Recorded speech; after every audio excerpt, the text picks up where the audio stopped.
Hi friends, welcome on our YouTube channel Career tutor.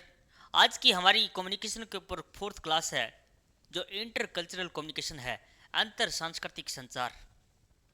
इस अंतर सांस्कृतिक संचार के अंदर हम क्या करते हैं? हम एक भाषा से दूसरी भाषा में कम्युनिकेट करते हैं। जैसे बहुत सारे लोग जो हैं वो इंडिया में, बाहर दूसरी कंट्रीज़ के लोग जो हैं वो इंडिया में आए हुए हैं, और इंडिया के बहुत सारे लोग जो हैं वो दूसरी कंट्री के अंदर गए हुए हैं। तो उस देश की, जैसे इंडिया की मदर टंग क्या है, हिंदी है, और यहाँ पर इंग्लिश से भी काम चल सकता है।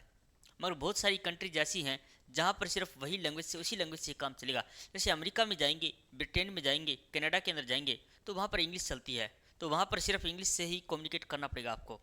जापान में जाएंगे तो जापान में भी आपको जैपनीज लैंग्वेज का सहारा लेना पड़ेगा अगर आप कम्युनिकेट करना चाहते हैं तो जैसे हम लैंग्वेज का ट्रांसलेशन करते हैं तो ये क्या है, इंटर कल्चरल कम्युनिकेशन है। इस पॉइंट के अंदर हमें, इस टॉपिक के अंदर हमें यह समझने की ज़रूरत है कि जो इंटर कल्चरल कम्युनिकेशन है वो रियल में होता क्या है और हमें क्यों समझने की ज़रूरत पड़ रही है। क्योंकि हम कम्युनिकेशन की क्लास कर रहे हैं तो इसके अंदर मैंने काफ़ी सारी चीज़ें ऑलरेडी आपको बता चुका हूँ।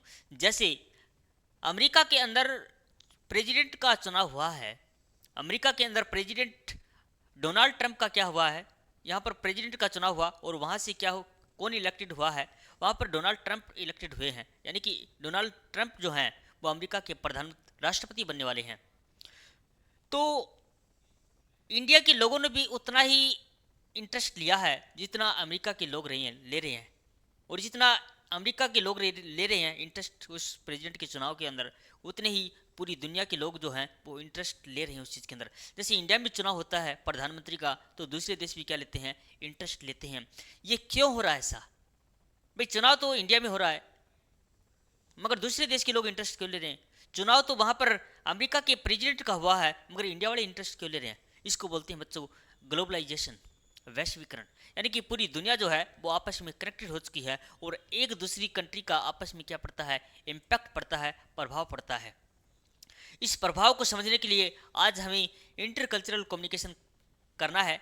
और मैं आपको बताता हूँ कि लैंग्वेज सिर्फ ट्रांसलेशन, सिर्फ वर्डों का नहीं है, शब्दों का ट्रांसलेशन ही लैंग्वेज का ट्रांसलेशन नहीं है। एक लैंग्वेज के अंदर बच्चों बहुत सारी चीज़ें होती हैं। जैसे एक इंसान का बॉडी लैंग्वेज कैसा है, उसका फेशियल एक्सप्रेशन कैसा है, उसका एक्सेंट कैसा है, उसका कल्चर कैसा है, उसका रिलीजन क्या है, ये सारी की सारी चीज़ें क्या करती हैं, मैटर करती हैं।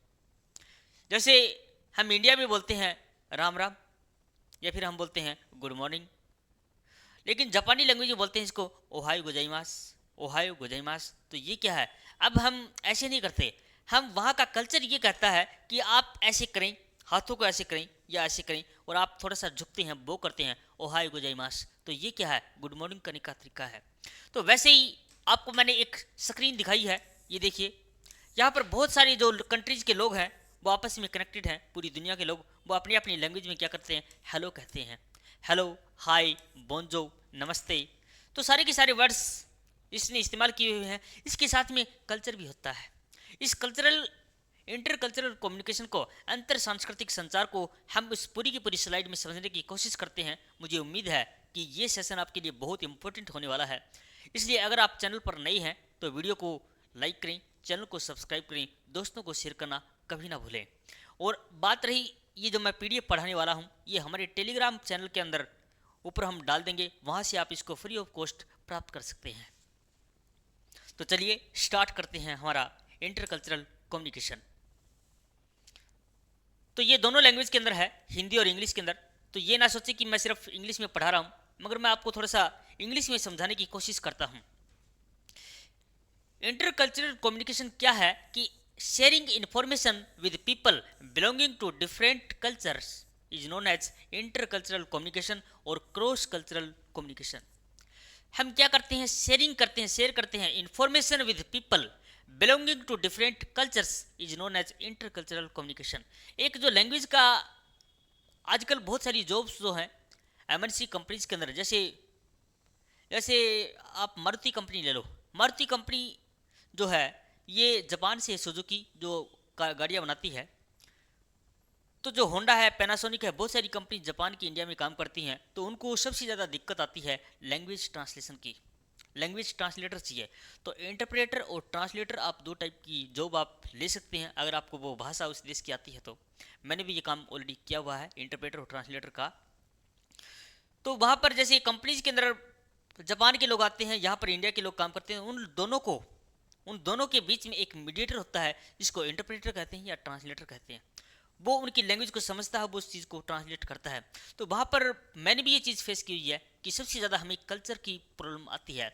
जैसे इंडिया में हम ये कहते हैं, इसका क्या मतलब होता है? इसका मतलब ये है कि बंदे को टॉयलेट की नीड है, बंदे को क्या चाहिए? टॉयलेट चाहिए। मगर इसी जापानी लैंग्वेज के अंदर, जापानी कल्चर के अंदर इस उंगली का जो इशारा है वो है कि ही वॉन्ट टू डू सेक्स, यानी कि सेक्सुअल डिजायर। ये वहाँ पर सेक्सुअल डिजायर का लोगो है और इंडिया के अंदर क्या है? टॉयलेट का है। तो बहुत सारी चीज़ें जो हैं वो मिसकम्युनिकेट हो जाती हैं अगर हमें कल्चर समझ में ना आए तो बहुत सारी हमारे के अंदर जो स्लैंग लैंग्वेज होती है, कुछ स्लैंग वर्ड्स भी होती हैं, स्लैंग लैंग्वेज भी होती है। तो बहुत सारी चीज़ें ऐसी होती हैं जो एक कम्युनिकेशन के अंदर संचार, उसको कल्चर को समझना, संस्कृति को समझना बहुत ज़रूरी है। तो यहाँ पर ये इन्फॉर्मेशन आप समझ गई। फिर यहाँ पर हम चलते हैं,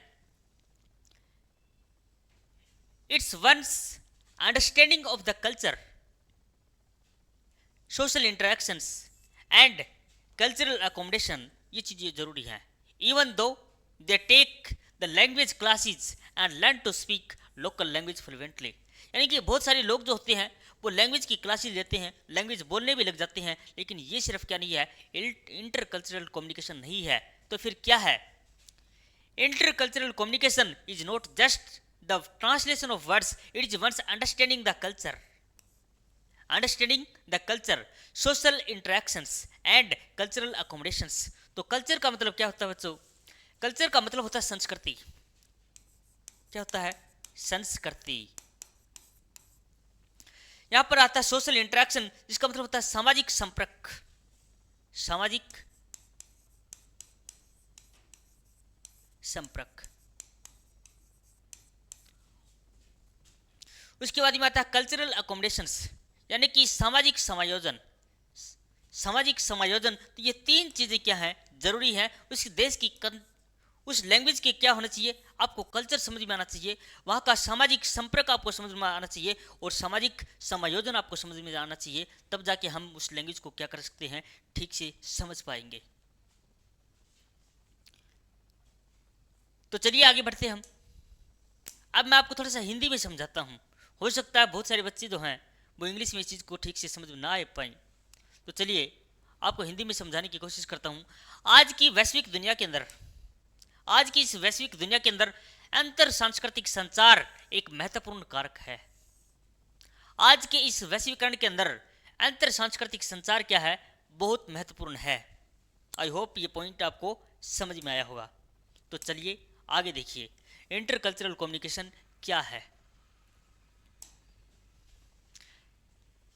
अंतर सांस्कृतिक संचार या क्रॉस कम्युनिकेशन जो है, ये क्या करता है? ये अन्य संस्कृतियों से निपटना पड़ता है, उन्हें अंतर सांस्कृतिक संचार की समस्या का सामना करना पड़ता है। भले ही भाषा कक्षाएं लेते हैं और स्थानीय भाषाएं धारा प्रभाव बोल सकते हैं, लेकिन अंतर सांस्कृतिक संचार सिर्फ इतना नहीं है, यह संस्कृति, सामाजिक संपर्क और सांस्कृतिक समायोजन की क्या है? समझ है। अंतर सांस्कृतिक जो संचार है वो ये बच्चों इसका मेन पॉइंट है। यह क्या है? संस्कृति, सामाजिक संपर्क और सांस्कृतिक समायोजन की क्या है? समझ है। आई होप यहां तक आपको समझ में आया होगा। चलिए आगे बढ़ते हैं। ये डेफिनेटली इसमें से क्वेश्चन पूछे जाते हैं और काफी इंपॉर्टेंट भी है। यहां से मैं आपको एक पॉइंट और बताता हूं। ये जो कार्ल फ्रेड नैप, इन्होंने एक डेफिनेशन दी है क्या इंटरकल्चरल कम्युनिकेशन की? क्या है? It can be defined as the interpersonal interaction between members of different groups, यानी कि डिफरेंट ग्रुप्स के जो लोग हैं उसका क्या है? एक सामाजिक संपर्क है। सामाजिक क्या है? संपर्क है। अलग अलग रूप में परिभाषित किया जा सकता है, जो अपने सदस्यों द्वारा साझा किए गए ज्ञान के संबंध में और व्यवहार के बीच अपनी भाषाई सिद्धांतों के संबंध में एक दूसरे से क्या है?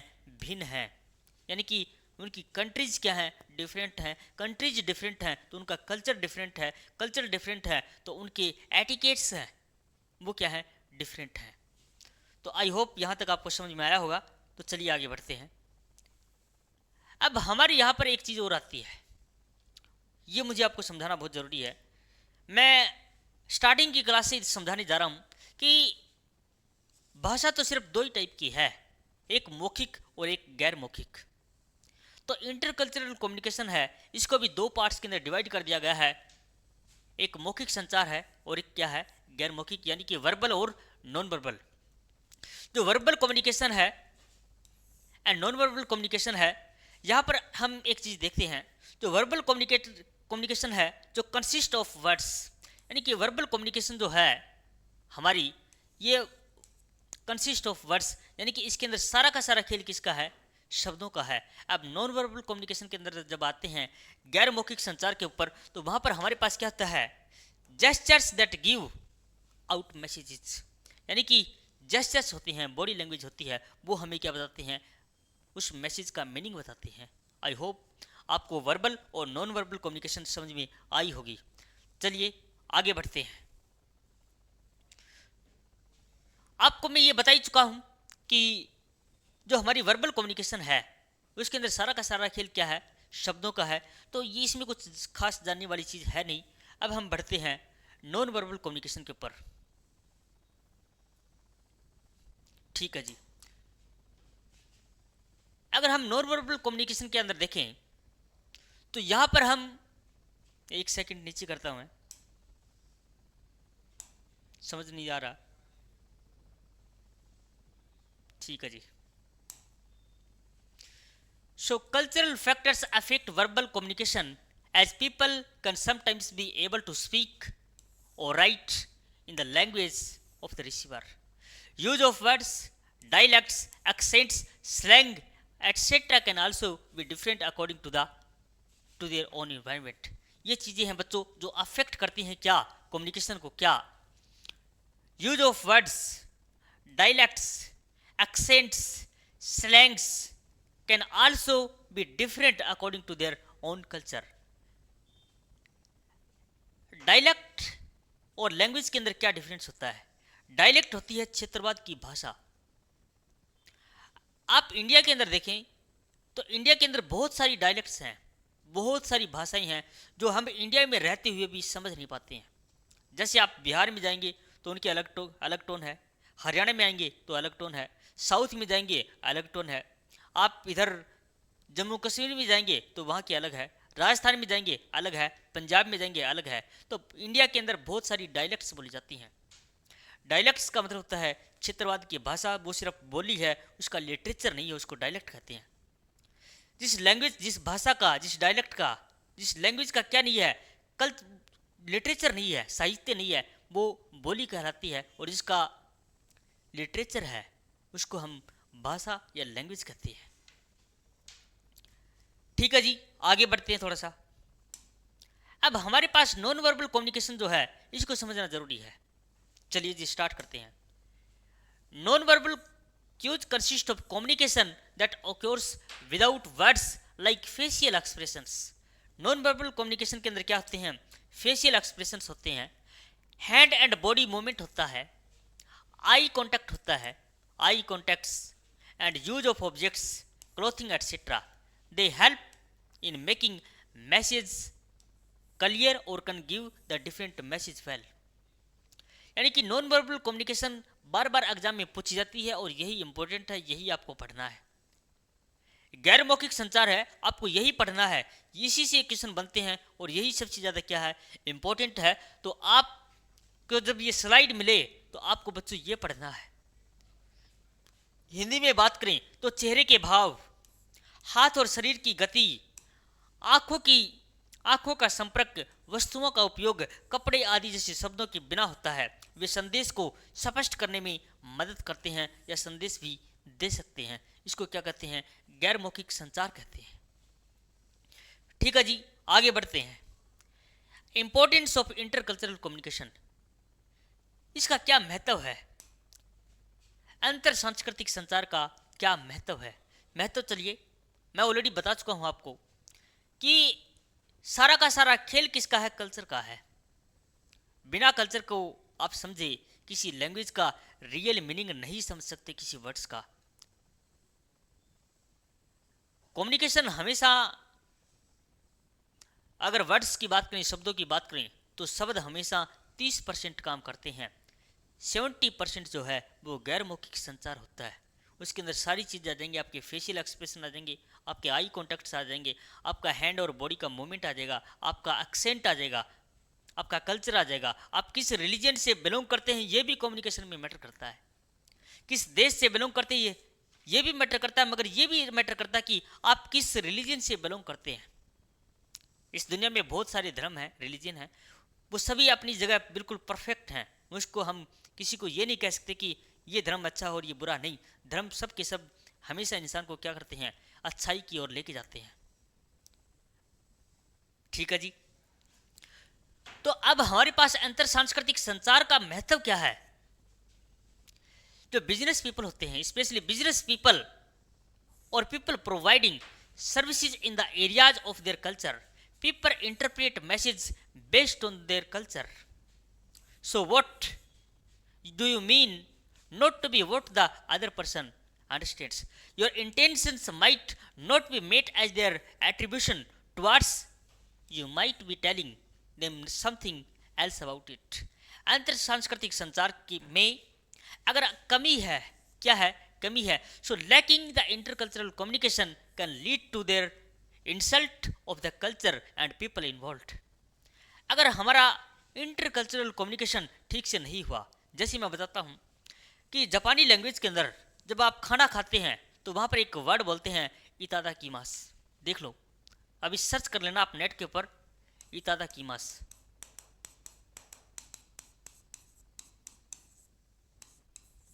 इतादा कीमास। जब खाना खाने से पहले हम एक वर्ड बोलते हैं इतादा कीमास। इतादा कीमास का मतलब होता है कि हमने जो खाना हमें मिला है, हम उसका धन्यवाद करते हैं। जितने भी लोगों ने इस खाने को बनाने में, हमारे तक पहुंचाने में हेल्प की है, हम उन सभी का क्या करते हैं, शुक्रगुजार हैं, हम उनके प्रति डेडिकेटेड हैं। तो ये इतादा कीमास जो वर्ड है, ये खाने से पहले एक वर्ड है। और बहुत, जैसे जापान के अंदर, यहाँ हमारे हम रोटियां खाते हैं, रोटियां पकाते हैं इंडिया के अंदर, मगर दूसरे कंट्रीज के अंदर चॉपस्टिक्स होती हैं, वो चॉपस्टिक से खाना खाते हैं, उसको इस्तेमाल करते हैं। तो उनका पकड़ने का तरीका भी बहुत कुछ बयान करता है। बहुत सारी, जैसे मैं एक्चुअली लेफ्ट हैंड से लिखता हूँ, मेरा लेफ्ट हैंड ज़्यादा इस्तेमाल होता है, तो बहुत सारी लैंग्वेज के, बहुत सारे कल्चर के अंदर लेफ्ट हैंड का इस्तेमाल करना अच्छा नहीं मानते हैं, किसी किसी के अंदर अच्छा भी मानते हैं, और लेफ्ट हैंड से खाना खाना भी किसी कहीं कहीं अच्छा नहीं मानते हैं। तो ये सारी की सारी क्या है, इंटरकल्चरल कम्युनिकेशन है। तो मैंने बताया कि अंतर सांस्कृतिक संचार से कमी में संस्कृति और इसमें शामिल लोगों का अपमान हो सकता है। ये देखिए जी, लोगों का क्या हो सकता है, अपमान हो सकता है। हम इसको हल्के में नहीं ले सकते, किसको, इंटरकल्चरल कम्युनिकेशन को, क्योंकि यहाँ पर लोगों का अपमान हो सकता है, विशेष रूप से व्यावसायिक लोगों या अपनी संस्कृति से बाहर के क्षेत्रों में सेवाएं प्रदान करने वाले लोगों के लिए। तो जो भी रेस्टोरेंट जो चलाते हैं, जिसमें अदर कंट्रीज के लोग जो हैं वो खाना खाने के लिए आते हैं, तो वो सिर्फ उनको खाना ही नहीं प्रोवाइड करते, वो उनके कल्चर को भी बहुत ध्यान में रखते हैं। ये बारीकियाँ होती हैं, क्या होती हैं, बारीकियाँ होती हैं। तो ये सारी की सारी चीज़ें जो हैं वो इंटरकल्चरल कम्युनिकेशन के अंदर आती हैं, और ये आपको बताना इसलिए ज़रूरी है क्योंकि हो सकता है आप में से ही कोई बच्चा जो वीडियो देख रहा है, जो नेट क्लियर हो जाने के बाद में हो सकता है किसी दूसरी कंट्री के अंदर पढ़ाने चला जाए, किसी दूसरी कंट्री के अंदर उसको मौका मिल जाए पढ़ाने का, किन्हीं लोगों से बात करने का, किसी दूसरी कंट्रीज के लोगों के साथ में कम्युनिकेट करने का, उनके साथ काम करने का। तो उनको कल्चर का ध्यान रखना बहुत ज़्यादा ज़रूरी है। इसलिए हमारी हायर एजुकेशन के अंदर ये पॉइंट जो है ऐड किया गया है, इसका बहुत ज़्यादा इम्पोर्टेंस है। तो चलिए आगे स्टार्ट करते हैं हम।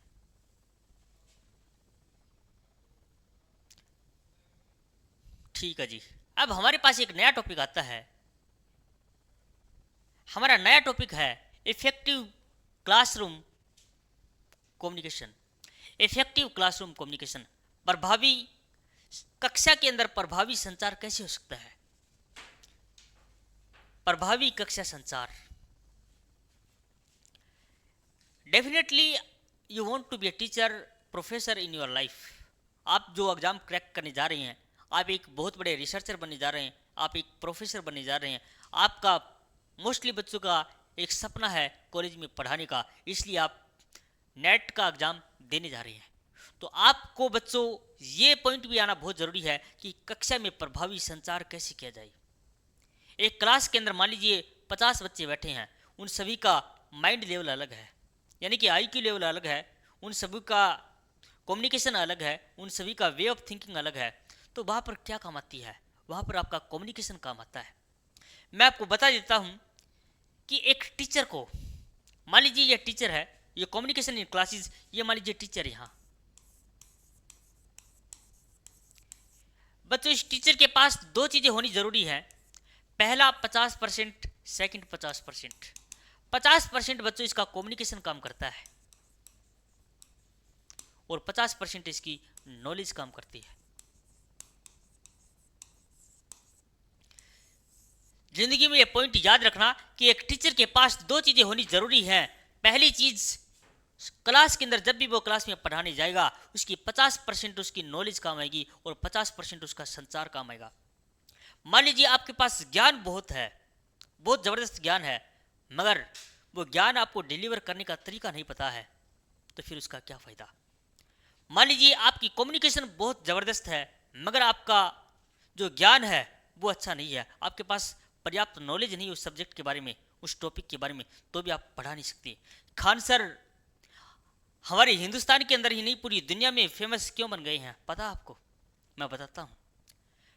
खान सर को ये बहुत पहले से पता चल गया था कि सारा खेल कम्युनिकेशन का है, इसलिए खान सर के पास जितने भी बच्चे पढ़ते हैं, वो 5 साल का बच्चा भी खान सर को समझता है और 50 साल का इंसान भी खान सर को समझता है।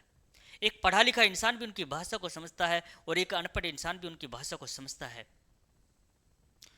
तो उनके पास दोनों परफेक्ट हैं, उनका ज्ञान भी अच्छा है और उनकी कम्युनिकेशन भी अच्छी है, यानी कि 50 और 50 को मिला दिए तो कितने होंगे? 100 होंगे। तो खान सर की जो एफिशिएंसी है वर्क की, टीचिंग एफिशिएंसी खान सर की, वो 100% है। तभी तो पूरी दुनिया में खान सर फेमस हैं। ये खान सर के फेमस होने का राज है, सीक्रेट है, जो आप लोगों को मैंने बता दिया है। अगर आप खान सर की तरह फेमस होना चाहते हैं तो आपकी नॉलेज और कम्युनिकेशन, आपको दोनों के ऊपर काम करना ही पड़ेगा। चलिए आगे बढ़ते हैं इफेक्टिव क्लासरूम कम्युनिकेशन के ऊपर। क्लास थोड़ी सी लंबी हो गई है, सॉरी, मगर आपको समझाना ज़रूरी था, इसलिए मैंने आपको ये सारी की सारी चीज़ें जो हैं वो बताई हैं। चलिए आपको यहाँ से थोड़ी सी चीज़ें बताता हूँ कि कक्षा में संचार महत्वपूर्ण है। सफल शिक्षण के लिए आमतौर पर केवल 50% ज्ञान और 50% संचार के कौशल की आवश्यकता मानी जाती है। ये पॉइंट में आपको सारी चीज़ें ऑलरेडी खान सर का एग्जाम्पल देके बता चुका हूँ, तो इनको यहाँ पर टाइम देने की कोई ज़रूरत है नहीं।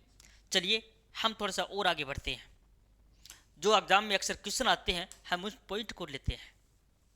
सॉरी, जो हमारे एग्जाम में क्वेश्चन आते हैं वो यहाँ से क्वेश्चन बनते हैं और यहाँ से आपको समझाना जरूरी है। चलिए जी, according to Indian tradition, students teacher relationship was inaugurated by the religious ceremony. क्या है? उपनयन। यह जी, इंडिया के अंदर जो पुराने ज़माने की बात करते हैं तो वहाँ पर जो टीचिंग स्टूडेंट की सेरेमनी होती थी वो उपनयन सेरेमनी के नाम से जानी जाती थी। यानी कि कोई भी टीचर जो है, आजकल की जो शिक्षा जो दी जाती है ये मॉडर्न एजुकेशन है, मगर हम पीछे की एजुकेशन की तरफ जाएं तो ऐसा नहीं होता था। वहाँ पर एक टीचर होता था और वो जंगलों में रहता था या उसकी अपना एक रहने की जगह थी, वहाँ पर उसके पास कुछ लोग ज्ञान लेने के लिए आते थे और थोड़ा बहुत साल 2 साल रुक के उसका ज्ञान लेके चले जाते थे। तो यहाँ पर एक क्या है, उपनयन सेरेमनी है। ये काफ़ी बार एग्जाम में पूछी जाती है कि इंडिया की जो सेरेमनी है स्टूडेंट टीचर की रिलेशनशिप की, उसको क्या कहते हैं? उसको उपनयन कहते हैं। अब यहाँ पर एक पॉइंट आता है कि ये उपनयन क्या है। The spiritual meaning of upanayana is that the teacher holding the people within him as in a womb impregnates him with his spirit and delivers him in a new birth. The spiritual meaning of Upanayana is that the teacher holding the pupil within him as in a womb impregnates him with his spirit and delivers him in a new birth. पहले जो teacher है, पहले के जो teacher लोग थे, वो student को ये नहीं कि लाओ भी पैसे दो और एडमिशन लो और तुम्हारा एडमिशन हो गया है और हम आपके टीचर हैं, ऐसा नहीं है। पहले टीचर जो है वो स्टूडेंट को परखता था। अगर मैं आपको भगवान बुद्ध की बात बताऊं तो भगवान बुद्ध एक बहुत बड़े, आज से 2500 साल पहले बताते हैं कि भगवान बुद्ध पैदा हुए और उन्होंने मोक्ष को प्राप्त किया। तो जब भगवान बुद्ध को जब ज्ञान की प्राप्ति हुई तो उनके पास जगह जगह से लोग आने लगे और उन्होंने सोचा कि हमें भी क्या चाहिए, मोक्ष की प्राप्ति चाहिए।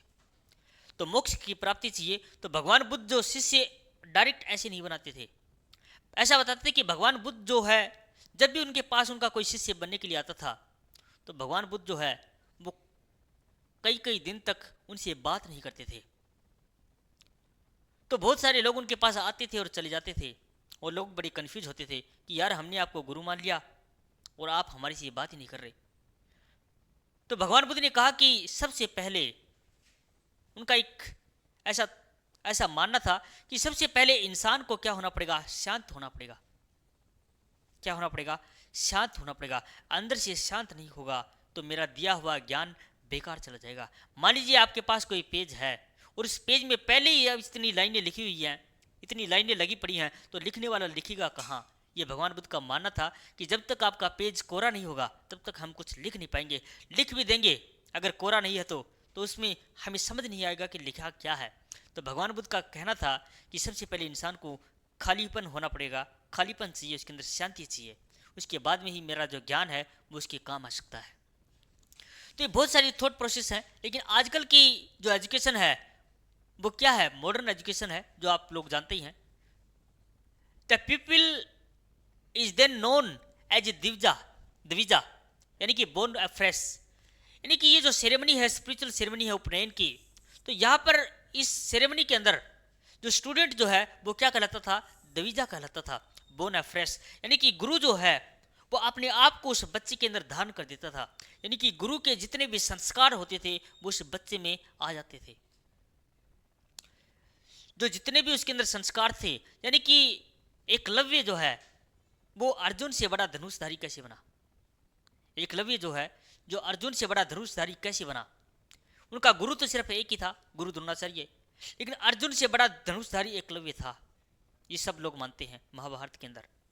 क्यों? क्योंकि द्रोणाचार्य जो है वो उसके अंदर क्या हो गया, उसकी सारा का सारा ज्ञान, उसकी सारी की सारी जो कौशल था वो उस एकलव्य के अंदर क्या हो गया, ट्रांसफर हो गया। तो ये पहले की शिक्षा थी। आजकल तो हमारी रटी रटाई चीज़ें हैं। मेरे जैसे टीचर आप लोगों को पढ़ाते हैं तो आप समझ गए होंगे। तो आजकल एजुकेशन सिस्टम बदल गया है। हम ये नहीं कहते कि ये गलत है, ये भी अच्छा है और वो भी अच्छा था, सब कुछ अच्छा है।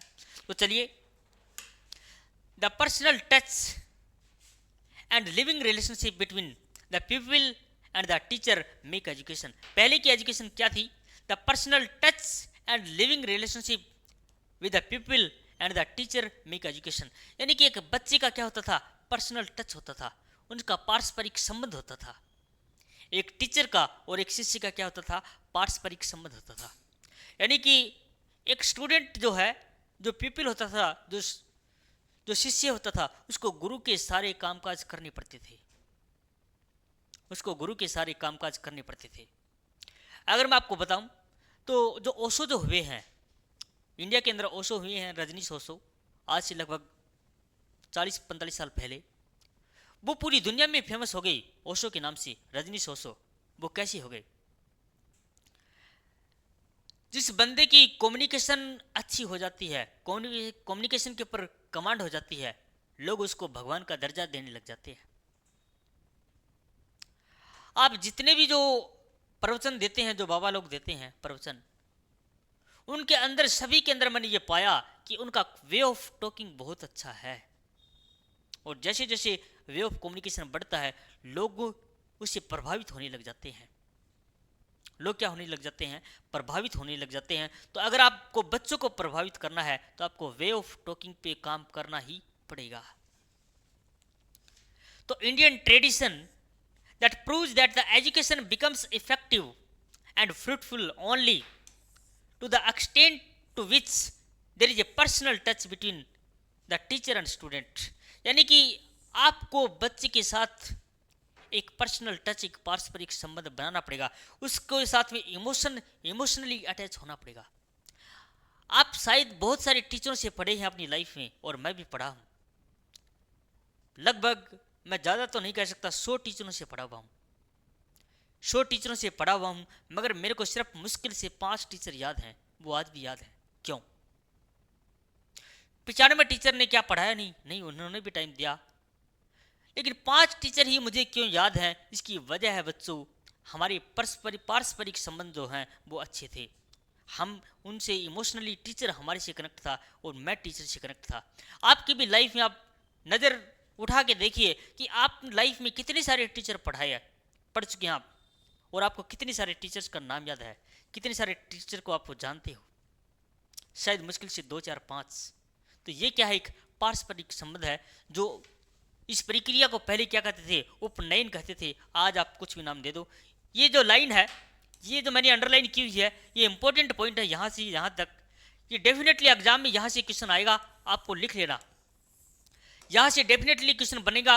और ये जो स्लाइड है ये वेरी वेरी इंपॉर्टेंट है। तो यहाँ से आप क्या ले सकते हैं? स्क्रीनशॉट ले सकते हैं कि उपनयन क्या है, उपनयन की परिभाषा क्या है, और एक ट्रेडिशनल एजुकेशन सिस्टम क्या था। तो चलिए हम आगे बढ़ते हैं। कुछ हिंदी वाले बच्चे भी वेट कर रहे हैं कि सर सिर्फ इंग्लिश वाले पे जोर दे रहे हैं, हिंदी वाले तो बता ही नहीं रहे। चलो जी, आपको हिंदी का ज्ञान भी थोड़ा सा देते हैं। देखिए जी, हिंदी वाले बच्चों के लिए भारतीय परंपरा यह साबित करती है कि शिक्षा तभी तक प्रभावी और फलदायी होती है जब तक शिक्षक और सिखाए गए व्यक्ति के बीच क्या हो? व्यक्तिगत संपर्क होना चाहिए। भारतीय शिक्षा जो है वो ये साबित करती है कि प्रभावी और फलदायी तभी होगी जब तक शिक्षक और सिखाए गए व्यक्ति के बीच क्या हो? व्यक्तिगत संबंध हो। मैंने आपको कई सारे एग्जाम्पल दिए हैं, वो सारे के सारे चेक कर लेना। चलिए हम आगे बढ़ते हैं। ये पॉइंट काफ़ी इंपॉर्टेंट है, वेरी वेरी इंपॉर्टेंट है, आप इसको याद कर लेना, वरना तो आपके 2 नंबर जो हैं, 2 मार्क्स जो हैं, यहाँ से मिस होने के चांसेस पूरे हैं। तो आप ये लाइन जो है इसको याद कर लेना। आगे बढ़ते हम। Effective communication tips for the classes. ये लो जी, यहाँ से आपके पास इंपॉर्टेंट स्लाइड आ चुकी है। Effective communication tips for the classes.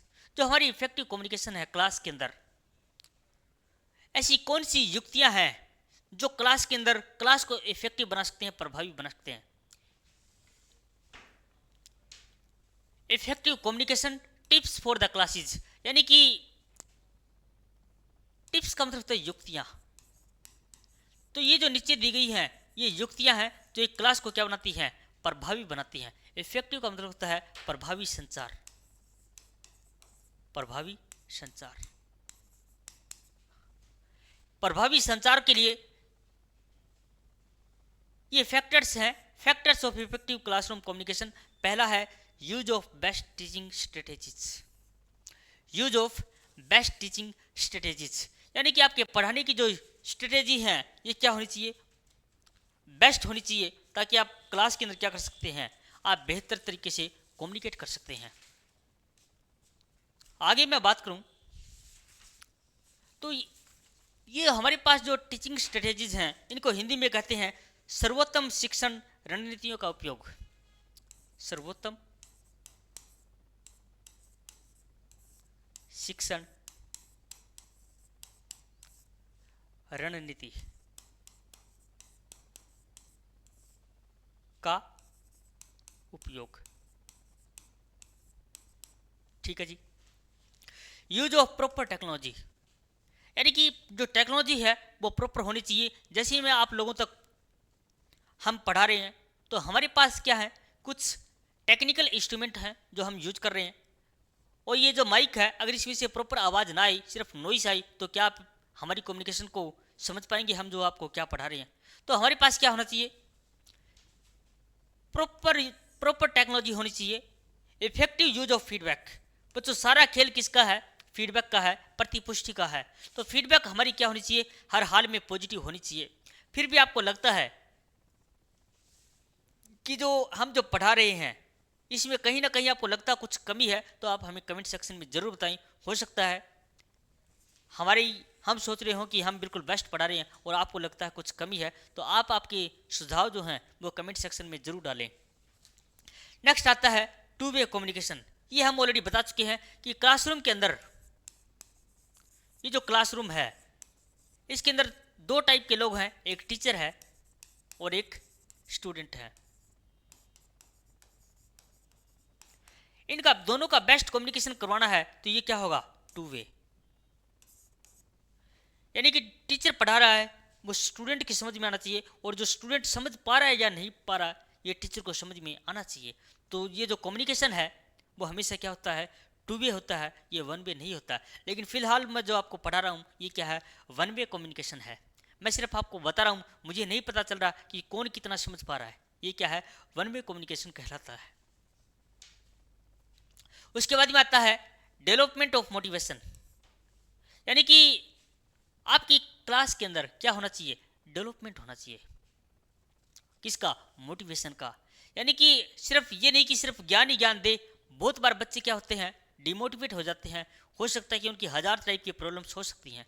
किसी को पर्सनल हो सकती है, किसी को फिजिकल हो सकती है, किसी को किस टाइप की हो सकती है। हजारों प्रॉब्लम्स होती हैं इंसान की लाइफ में। तो उनको मोटिवेट करना बहुत ज़रूरी है। क्योंकि जैसे अगर कोई बच्चा है और वो थोड़ा बहुत मेहनत पूरी कर रहा है मगर उसका रिजल्ट अच्छा नहीं आ रहा, तो टीचर उसको क्या कर सकता है? प्रेज कर सकता है, उसको शाबाशी दे सकता है। जब हम किसी को प्रेज करते हैं, किसी की हम बढ़ाते हैं, उसको वो क्या बोलते हैं उसको, जब हम किसी का उत्साह बढ़ाते हैं तो वो और मेहनत करता है और अच्छा रिजल्ट आता है। तो ये आपको समझ में आना चाहिए। उसके बाद में है principle of clarity. Principle of clarity यानी कि सारा खेल क्लैरिटी का है। अगर मान लीजिए हम जो आपको पढ़ा रहे हैं और इसमें क्लैरिटी नहीं है तो फिर क्या फ़ायदा है? क्लैरिटी, अगर क्लैरिटी नहीं होगी तो हमारे अंदर क्या होगा? चिड़चिड़ापन होगा, एंजाइटी आ जाएगी, और हमारे पास क्या होगा? मिस कम्युनिकेशन होगा, गैप ऑफ कम्युनिकेशन होगा। तो ये कुछ फैक्टर्स थे जो वेरी वेरी इंपॉर्टेंट हैं इफेक्टिव क्लासरूम कम्युनिकेशन के अंदर, और ये दोनों ही टॉपिक आपके सिलेबस में दिए गए हैं और यहाँ से बहुत सारे क्वेश्चन जो हैं एग्जाम में आते हैं। आई होप आपको ये समझ में आया और आप इसका एक बार स्क्रीनशॉट ले लें जो कि बहुत ज़रूरी है। स्क्रीनशॉट ले लें आप इसका। सो माय डियर फ्रेंड्स, आज की क्लास में जो मेन चीज़ें थी वो मैं आपको समझा चुका हूँ और बाकी इसमें कुछ खास है नहीं। जो मेन पॉइंट्स थे वो मैं आपको समझा चुका हूँ। इंसान को क्या होना चाहिए? क्लियर होना चाहिए। इंसान को क्लियर होना चाहिए। आपकी बॉडी लैंग्वेज इम्पैक्ट करती है। इंसान को क्लियर होना चाहिए। बॉडी लैंग्वेज जो है वो भी काफ़ी इम्पैक्ट डालती है। और उसके बाद में अगर देखें तो लास्ट में हमारे पास एक दो पॉइंट और हैं। लास्ट में हमारे पास आता है एक्टिव लिसनिंग। मैं ऑलरेडी फर्स्ट क्लास में इसकी बात कर चुका हूँ। Listening is more important then speaking. Listening is more important then speaking. एक अगर आप अच्छे टीचर बनना चाहते हैं, अच्छे वक्ता बनना चाहते हैं, तो आपको एक अच्छा लिसनर बनना पड़ेगा। एक अच्छा वक्ता वही बन सकता है जो एक अच्छा श्रोता होगा। A good listener can become a good speaker. A good listener, जो गुड लिसनर है, a good listener can become a good speaker.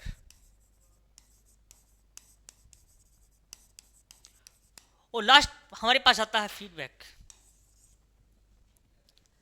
आपकी फीडबैक कौन देंगे? बच्चे कि टीचर अच्छा है या खराब है, टीचर अच्छा पढ़ाता है या खराब पढ़ाता है। ये सारा का सारा खेल कौन बताएगा आपको? क्लासरूम के अंदर स्टूडेंट बताएंगे। तो आपको स्टूडेंट का क्या रखना पड़ेगा? ध्यान रखना पड़ेगा। उनकी जो भी दिक्कतें हैं वो आपको समझनी पड़ेंगी और उनकी सोल्व करनी पड़ेंगी। तो ये आज की क्लास का हमारा सारा का सारा सार मैंने आपको बता दिया है। तो माय डियर फ्रेंड्स, अगर आपको ये क्लास अच्छी लगी, हमारी मेहनत आपको पसंद आई, चैनल को सब्सक्राइब करें, वीडियो को लाइक करें, दोस्तों को शेयर करना कभी ना भूलें। यहाँ एक बात जाते जाते मैं आपको बता देता हूँ, अगर आपको कोई भी फिर भी प्रॉब्लम है पेपर 1 से रिलेटेड, तो हमारे 8, 9 011-600-64। आज आप लोग इस नंबर पर क्या कर सकते हैं, हमारी टीम से कांटेक्ट कर सकते हैं, और ये जो पीडीएफ है ये हम टेलीग्राम ग्रुप पे शेयर कर देंगे। सो थैंक यू फ्रेंड्स, मिलते हैं नेक्स्ट वीडियो में।